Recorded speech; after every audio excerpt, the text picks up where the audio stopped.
melakukan kehendak Bapa. Pada hari terakhir banyak orang akan berseru kepadaku, Tuhan, Tuhan, bukankah kami bernubuat demi nama-Mu dan mengusir setan demi nama-Mu dan mengadakan banyak mujizat demi nama-Mu juga?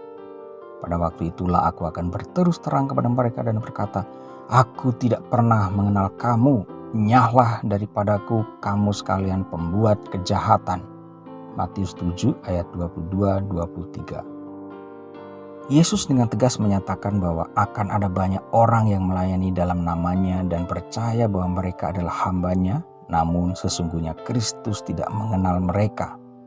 Sebagai orang percaya kita harus mengabdi secara total kepada kebenaran yang dinyatakan dalam firman Allah dan tidak menganggap keberhasilan di dalam pelayanan sebagai standar untuk menilai hubungan kita dengan Kristus.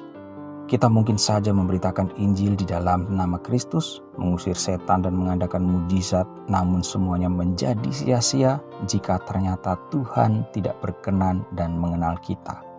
Melakukan kehendak Bapa yang di sorga merupakan suatu syarat untuk memasuki kerajaan sorga. Ketaatan melakukan kehendak Bapa memang merupakan syarat yang tetap berlaku untuk keselamatan. Namun, Kristus juga menyatakan bahwa ketaatan itu merupakan kasih karunia yang berkaitan dengan keselamatan dalam kerajaan Allah.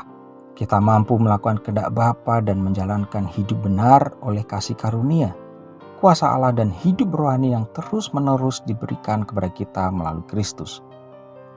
Allah juga senantiasa menyediakan kemampuan mentaati Dia sebagaimana hal itu dikehendaki oleh-Nya melalui kuasa Roh Kudus yang mengurapi hidup kita.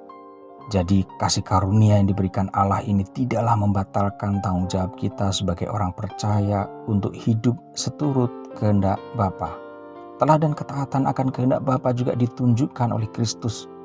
Yesus dengan tegas mengatakan bahwa makananku ialah melakukan kehendak Dia yang mengutus aku dan menyelesaikan pekerjaannya. Yohanes 4 ayat 34. Tidak heran ketika kesedihan dan ketakutan mencekam hidupnya ketika menghadapi kematian di kayu salib untuk melaksanakan tugas keselamatan bagi umat manusia. Yesus tetap berkata, Ya Bapakku, jikalau sekiranya mungkin, biarlah cawan ini lalu daripadaku. Tetapi janganlah seperti yang kukehendaki, melainkan seperti yang Engkau kehendaki.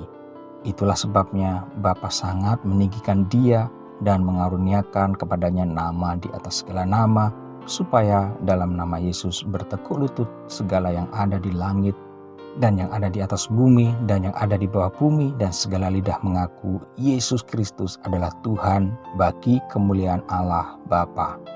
Melakukan kehendak Bapa hanya dapat terjadi atas orang-orang yang menerima keselamatan dalam Yesus Kristus dan hidup dipenuhi Roh Kudus.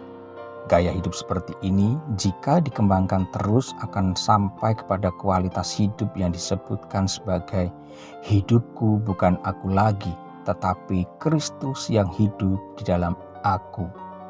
Anda mengerti?